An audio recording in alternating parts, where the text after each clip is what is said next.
अस्सलामु अलैकुम वरहमतुल्लाहि वबरकातुह। नबी कायनात फ़ख्र मौजूदात अहमद मुजतबा मोहम्मद मुस्तफ़ा सरकार दो आलम सल्लल्लाहु अलैहि वसल्लम के बारे में आपको मालूम है कि नबूवत मिलने से पहले आप गार हिरा तशरीफ़ ले जाया करते थे और तन्हाई में अल्लाह रब्बुल इज़्ज़त की इबादत किया करते थे। आपकी उम्र मुबारक जब 40 साल को पहुंची तो इस कायनात के रब्बे जुल जलाल ने हज़रत जिब्राईल अमीन अलैहिस्सलातु वस्सलाम को आपके पास भेजा। हज़रत जिब्राईल अमीन अलैहिस्सलातु वस्सलाम को अल्लाह के रसूल सल्लल्लाहु अलैहि वसल्लम ने अपने होश व हवास में पहली बार देखा था। घबरा गए, परेशान हो गए। गारे हिरा से वापस आए तो आप थर थर कांप रहे थे, आपके बदन पर कपकपी तारी थी। हज़रत खदीजतुल कुबरा रज़ी अल्लाह ताला अन्हा से फरमाने लगे कि खदीजा, मुझे डर यह है कि वो आदमी मुझे हलाक न कर दे, मुझे अपनी जान का खतरा महसूस हो रहा है।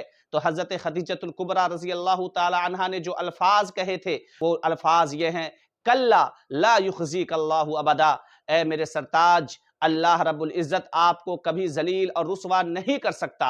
उसकी वजह यह है कि आपके अंदर 5 सिफात हैं, 5 खूबियां हैं, और जिनके अंदर भी ये 5 खूबियां हों अल्लाह रब्बुल इज़्ज़त उन्हें जलील नहीं कर सकता।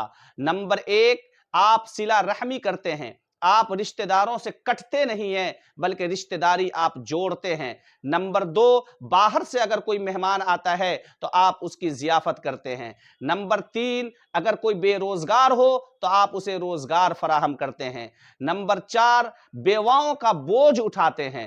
नंबर 5, कुदरती आफात पर आप लोगों की मदद करते हैं। ये पांचों सिफात खिदमत खल्क से ताल्लुक़ रखती हैं।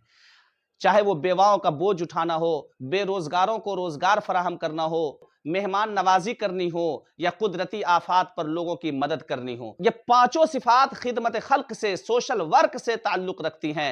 लिहाजा हमें और आपको ये सबक मिलता है कि अपने अंदर खिदमत खल्क का जज्बा पैदा करें। अगर अगल बगल में, आगे पीछे, हमारे अड़ोस पड़ोस में कोई परेशान है, चाहे उसे किसी भी किस्म की परेशानी लाहिक है, तो उसे परेशानी को दूर करें और अल्लाह की ज़ात पर ये उम्मीद रखें कि अल्लाह हमें इज़्ज़त से नवाजेगा और जलील नहीं करेगा।